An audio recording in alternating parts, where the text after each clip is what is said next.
এই জন্যই আল্লাহ বলে আকাশটা রাখছি খুঁটি ছাড়া, যাতে তুই দেখিস আর বুঝিস যে এটাকে যদি আমি খুঁটি ছাড়া দাঁড় করাইতে পারি, তাইলে তোকেও আমি খাড়ার উপরে নাচাইতে পারি।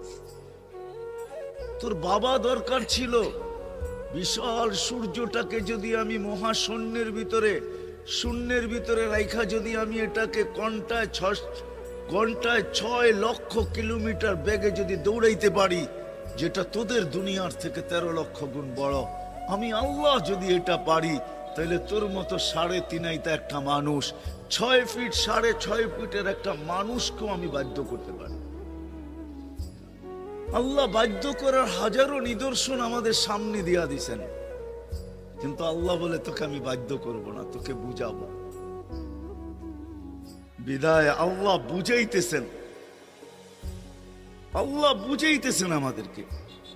বিদায় কথা যেখানে শুরু ওইখানে আবার যেতেছি, যাতে বুঝে আসে। দুনিয়াতে যে পা রাখছে জানো যাবে না, সেই কথা মাইনা নিবে না কোনোদিন যে আমি চিরদিন এখানে থাকবো। সেই কথায় বিশ্বাসী, আজ হোক কাল হোক আমাকে চলে যেতে হবে।